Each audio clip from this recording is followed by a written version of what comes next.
Ну и еще о некоторых символах сегодняшнего визита Владимира Путина в Саудовскую Аравию. Подарок королю Сальману от российского президента можно охарактеризовать тремя словами: сильный, страшный и красивый. Все эти качества принадлежат вот этой птице. Камчатского кречета подбирали специально для визита в Эр-Рияд. Сокол, хоть и молодой, однако уже опытный, натренирован брать добычу в воздухе, то есть вполне способен составить компанию во время охоты. Имя птицы дали в Российском министерстве природы, назвали Альфой в честь полярной звезды из созвездия Альфа-Центавра. Ну, впрочем, король, как новый владелец, вполне может переименовать кречета на свой лад.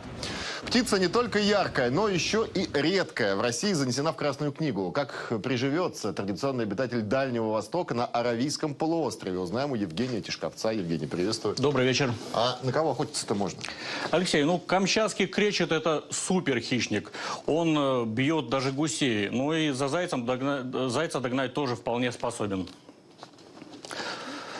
Кречета еще называют королем соколов. Самая большая его популяция сосредоточена именно на Камчатке и Чукотке. Эта птица считается наиболее престижной для охоты. И все из-за окраски.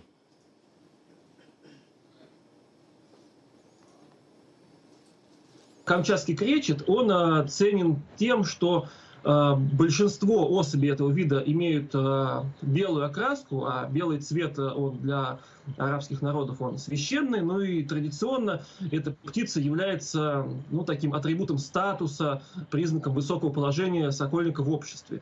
Эта традиция берет начало еще с давних веков, когда еще российские цари дарили белых кречетов в качестве подарков различным послам и правителям других государств. Предлагаю посмотреть момент передачи сокола кречета королю Саудовской Аравии.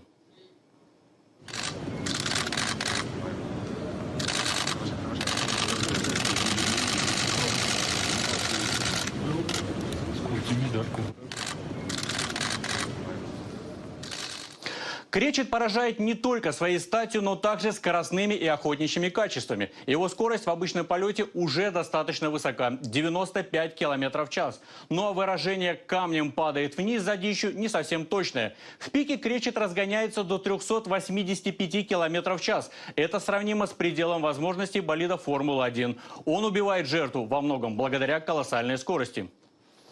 Как уверяют специалисты, северной птице будет комфортно в жаркой Саудовской Аравии. В стране много специалистов по содержанию пернатых хищников. С привыканием к новому хозяину проблем тоже не возникнет. Изначально птицу обучают только базовым навыкам сидеть и есть на руке, возвращаться к хозяину. Все остальное кречету закладывают в память тот, кто будет с ним охотиться. Сокола, в принципе, обученные на начальных стадиях одним человеком, вполне могут переданы быть другому владельцу и будут, в принципе, выполнять вот этот примитивный набор команд, который необходим на начальном этапе обучения. А затем уже каждый сокольник, тот человек, который будет с ней охотиться, он формирует вот эту специфику поведения под себя, чтобы ему было комфортно работать именно с этой птицей. Кстати, подаренный кречет может быть и намеком королю Саудовской Аравии на сотрудничество еще в одной сфере. Летом этого года стало известно о создании на Камчатке Центра по разведению кречетов. Свое согласие участвовать в проекте уже подтвердили Объединенные Арабские Эмираты. Создание центра Владимир Путин ранее взял под личный контроль. Возможно, вскоре мы узнаем еще об одном совместном соколином проекте, на этот раз в Саудовской Аравии. Да, спасибо, Евгений Тишковец, о королевских подарках. Вы похожи на императрицу Елизавету Петровну. Я похожа на свою мать. Большая премьера на канале «Россия». Достаньте мне портрет этой самозванки. Кто может использовать ее против нас? Княжна Тараканова.